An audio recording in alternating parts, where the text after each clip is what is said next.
బాలీవుడ్ నటుడు సైఫ్ అలీ ఖాన్ పై దాడి కేసులో పలు ఆసక్తికర విషయాలు వెలుగు చూస్తున్నాయి. దాడి చేసిన వ్యక్తిని పోలీసులు అరెస్ట్ చేసి విచారణ చేస్తున్నారు. అయితే అతడు బంగ్లాదేశ్కు చెందిన 30 ఏళ్ల మహ్మద్ షరీఫుల్ ఇస్లాం హెజాజాద్గా పోలీసులు చెబుతున్నారు. నిందితుడికి సంబంధించి కీలక విషయాలు వెల్లడయ్యాయి. జనవరి 16న బాంద్రాలోని సైఫ్ నివాసంలో దాడి చేసిన దుండగుడు తెల్లవారుజామున 2 గంటల 30 నిమిషాల సమయంలో అక్కడి నుంచి పారిపోయాడు. ఘటనానంతరం బాంద్రా ప్రాంతంలోనే ఉన్న బస్ స్టాప్లో ఉదయం 7 గంటల వరకు పడుకున్నట్టు పోలీసులు తెలిపారు. అనంతరం రైలెక్కి వర్లీకి వెళ్లినట్టు విచారణలో తేలినట్టు సమాచారం.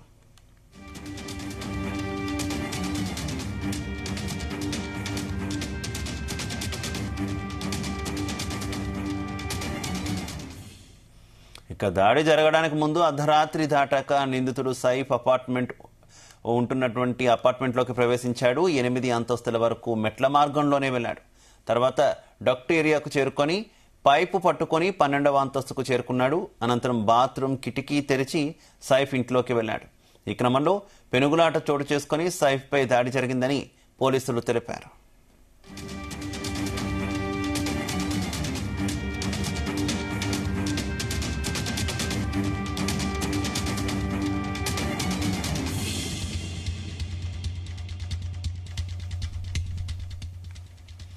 ఇక నిందితుడు తొలుత సైఫ్ చిన్న కుమారుడు జెహ్ ఉంటున్న గదిలోకి వెళ్లాడు.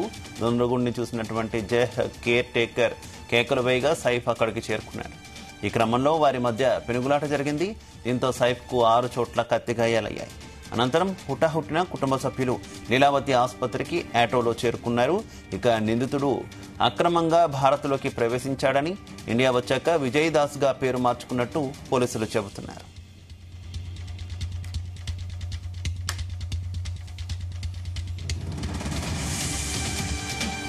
ఇక దాడి చేసిన నిందితుడు అక్కడున్న ఆయాను డబ్బు డిమాండ్ చేసినట్టు తెలుస్తోంది. అయితే శబ్దాలు విన్న సైఫ్ వెంటనే అక్కడికి చేరుకుని ముందు నుంచి దుండగుణ్ణి గట్టిగా పట్టుకున్నాడు. పెనుగులాట్లో సైఫ్ వెన్నుపై నిందితుడు కత్తితో దాడి చేశాడు. ప్రతిఘటించిన సైఫ్ దుండగుణ్ణి ఫ్లాట్లోనే ఉంచి బయట తలుపు వేశాడు. అయితే నిందితుడు తాను వచ్చిన దారి నుంచే జారుకున్నాడు. నిందితుడి బ్యాగ్లో నుంచి సుత్తి, స్క్రూ డ్రైవర్, నైలాన్ తాడు, ఇతర వస్తువులు గుర్తించామన్నారు పోలీసులు. అయితే దుండగుడికి తాను దాడి చేసిన వ్యక్తి సైఫ్ అలీ ఖాన్ అనే విషయం తొలుత తెలియదని, టీవీలో సోషల్ మీడియాలో చూసిన తర్వాతనే అతడికి తెలిసిందన్నారు.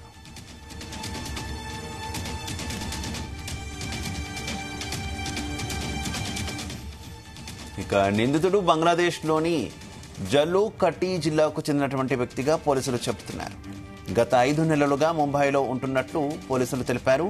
హౌస్ కీపింగ్ వంటి చిన్న చిన్న పనులు చేసినట్టు గుర్తించారు. నిందితుని అరెస్ట్ చేసిన పోలీసులు బిఎన్ఎస్ సెక్షన్ 311, సెక్షన్ 331/4, పాస్పోర్ట్ చట్టంలోని ఇతర సెక్షన్ల కింద కేసు నమోదు చేశారు. అంతేకాకుండా భారత్లోకి అక్రమంగా ప్రవేశించడంపై లోతుగా విచారణ చేపట్టారు.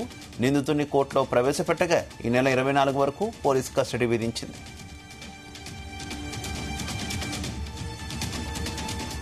రైట్కి ఇదే విషయానికి సంబంధించి మరింత సమాచారం మా క్రైమ్ బ్యూరో చీఫ్ రవితేజ అందిస్తారు. రవితేజ. సైఫ్ అలీ ఖాన్ పై దాడి నిందితుడిపై ఇప్పటికే పోలీసులు అరెస్ట్ చేసి రిమాండ్ చేయగా కోర్టు ఈ రిమాండ్ ని స్వీకరించడంతో పాటు అతనికి తిరిగి 4 రోజుల పాటు కస్టడీ మంజూరు చేస్తున్నట్టుగా తెలుస్తోంది. పోలీసులు 10 రోజులు కస్టడీ కోరడము, దాన్ని కోర్టు మాత్రం 4 రోజులే మంజూరు చేసింది. ఇప్పటికే నిందితుడి పైన 311, 331/4 పాస్పోర్ట్ యాక్ట్ కూడా అతని పైన నమోదు చేసి ఎలాంటి ప్రాపర్ డాక్యుమెంట్స్ లేకుండా భారత్ లోకి చొరబడి ఇల్లీగల్ గా బంగ్లాదేశుడు నివాసం ఉంటున్నాడనే చట్టాన్నిపై కూడా ఈ నిందితుడి పైన ప్రయోగించడం జరిగింది. ఇతన్ని కస్టడీలోకి తీసుకొని మొదటి రోజు విచారణ చేపట్టినప్పుడు ఎందుకు సైఫ్ అలీ ఖాన్ ఇంటి పైన దాడి చేసి ఇంట్లోకి చొరబడాల్సి వచ్చిందనే దానిపై కూడా పూర్తి వివరాలు సేకరించి తన చిన్న కొడుకుని అడ్డు పెట్టుకొని ముందుగా డబ్బులు డిమాండ్ చేశాడనేది కూడా పోలీసుల ఇన్వెస్టిగేషన్ లో స్వయంగా తనే ఒప్పుకున్నట్టుగా తెలుస్తుంది. ఇతను బంగ్లాదేశ్ కి చెందినటువంటి 30 ఏళ్ల మహమ్మద్ షరీఫుల్ ఇస్లాం షెహజాదీగా పోలీసులు గుర్తించి అతని అసలు పేరేంటి, భారత్ లోకి చొరబడ్డ తర్వాత విజయ్ దాస్ అని పేరు ఎందుకు మార్చుకోవాల్సి వచ్చిందనే దానిపై కూడా ఇతని పూర్తి వివరాలు సేకరిస్తా ఉన్నారు. జనవరి 16న బాంద్రాలోని సైఫ్ నివాసంలో అర్ధరాత్రి 2 గంటల ప్రాంతంలో అక్కడ సైఫ్ పై దాడి చేసి తిరిగి పారిపోయి ఘటన అనంతరం అదే బాంద్రా ప్రాంతంలో ఉన్నటువంటి ఒక బస్ స్టాప్ లో ఉదయం 7 గంటల వరకు కూడా పడుకున్నట్టు పోలీసుల ఇన్వెస్టిగేషన్ లో బయటపడింది. అనంతరం అతను రైలు ఎక్కి పర్లీకి వెళ్లినట్టు పోలీస్ ఇన్వెస్టిగేషన్ లో ఈ విషయాన్ని నిందితుడు తెలియజేశాడు. దాడి జరగక ముందు అర్ధరాత్రి దాటాక నిందితుడు సైఫ్ ఉంటున్నటువంటి అపార్ట్మెంట్ లోకి ప్రవేశించి 8 అంతస్తుల వరకు మెట్ల మార్గము, ఆ తర్వాత డట్ ఏరియాకు చేరుకొని పైప్ పట్టుకొని 12 అంతస్తుకి చేరుకొని బాత్రూమ్ కిటికీ తెరిచి సైఫ్ ఇంట్లోకి వెళ్లి ఈ క్రమంలో భారీ శబ్దాలు రావడంతో పెనుగులాట స్టార్ట్ అయ్యి సైఫ్ పై దాడి జరిగి పారిపోయాడనేది కూడా పోలీసుల ఇన్వెస్టిగేషన్ లో మొదటి అంశం. ఈ విషయాన్ని అతని నుంచి క్లారిటీ తీసుకోవడం జరిగింది. ఇతను నిందితుడు ముందుగా సైఫ్ చిన్న కుమారుడు జైష్ ఉంటున్నటువంటి గదిలోకి వెళ్లి దుండగుడు చూసినటువంటి జైష్ కేర్ టేకర్ గట్టిగా కేకలు వేయడము, సైఫ్ అక్కడికి చేరుకోవడము, ఈ క్రమంలో ఇద్దరి మధ్య పెనుగులాట జరగడము, సైఫ్ కి తన చేతిలో ఉన్నటువంటి కత్తి ఒక్కసారి సైఫ్ పైన ప్రయోగించి 6 చోట్ల గాయాలు చేసి అనంతరం కుటుంబ సభ్యులు అతన్ని ఈ లీలావతి ఆసుపత్రికి తరలించిన తర్వాత నిందితుడు అక్రమంగా భారత్ లోకి ప్రవేశించాడని గుర్తించి అతన్ని అక్కడ సైఫ్ అలీ ఖాన్ రూమ్ లో డోర్ వేసేసి తిరిగి అతను బంధించే ప్రయత్నం చేయగా తను ఏ మార్గం ద్వారా వచ్చాడో అదే మార్గం పైపు సహాయంతో దిగి పారిపోయాడు అన్నట్టుగా కూడా పోలీసులు ఆయనను గుర్తించడం జరిగింది. తన కొడుకుని అడ్డం పెట్టుకొని డబ్బులు డిమాండ్ చేసినట్టుగా తెలుస్తుంది.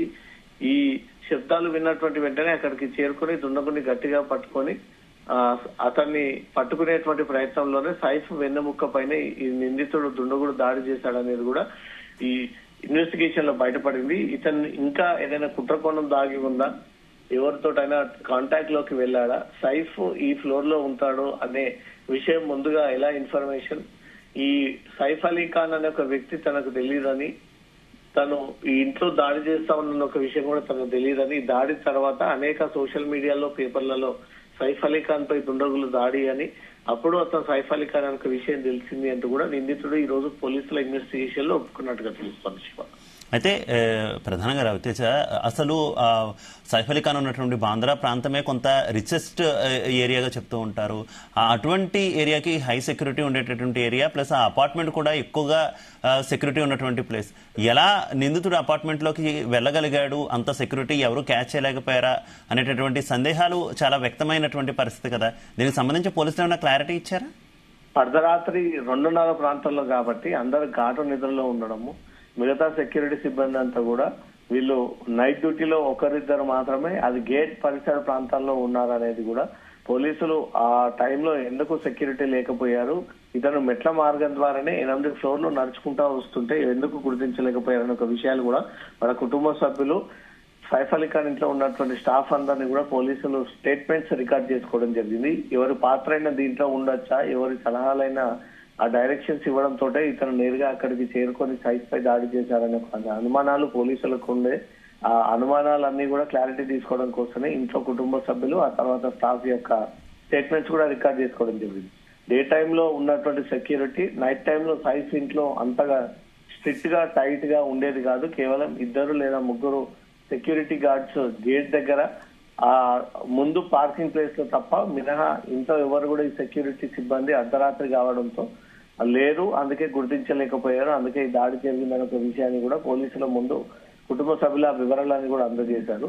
అతను సెక్యూరిటీ లేకపోవడం కారణంగానే ఈ నైట్ టైంలో ఒకవేళ ఉన్నా కూడా అందరూ పడుకునేటువంటి క్రమం కాబట్టి ఈజీగా ఇంట్లో ఉన్నటువంటి సొత్తుని కాజేసుకొని వెళ్ళిపోవచ్చు అనే ఒక ఆలోచనతోటే ఈ దొంగ లోపలికి ప్రవేశించి 8 ఫ్లోర్లు మెట్ల మార్గానికి వెళ్లి అనంతరం పైప్ సాయంతో సైఫ్ అలీ ఖాన్ ఉంటున్నటువంటి రూముకు వెళ్లి చిన్న కొడుకుని అడ్డు పెట్టుకుని కేర్ టేకర్ దగ్గర కూడా డబ్బులు డిమాండ్ చేసిన ఇన్ఫర్మేషన్ అందుతా ఉంది. ఆ బాబును అడ్డు పెట్టుకుని ఈ గొడవ క్రియేట్ చేయడంతో సైఫ్ అలీ ఖాన్ అక్కడికి చేరుకుని పట్టుకున్నటువంటి క్రమంలోనే వెన్నుపూసలో వెనుక నుంచి దాడి చేస్తాడనేది కూడా ఇన్వెస్టిగేషన్ లో బయటపడింది. అతను సైఫ్ అలీ ఖాన్ అనే విషయం తెలియదు అంటూ మాత్రం నిందితుడు చెప్తా ఉన్నాడు. టీవీలలో వచ్చిన విధంగా చూసి అతను సైఫ్ అలీ ఖాన్ అని అప్పుడు గుర్తించానని అనే ఒక విషయాన్ని పోలీసుల ముందు ఇతనికి ఎలాంటి పాస్పోర్ట్, ఆధార్ కార్డు, ఇతర డాక్యుమెంట్స్ లేని కారణంగా అతనిపై పాస్పోర్ట్ యాక్ట్ కింద కూడా కేసు నమోదు చేసి ఈ దర్యాప్తు చేపడతా ఉన్నారు. శివ, ఓకే,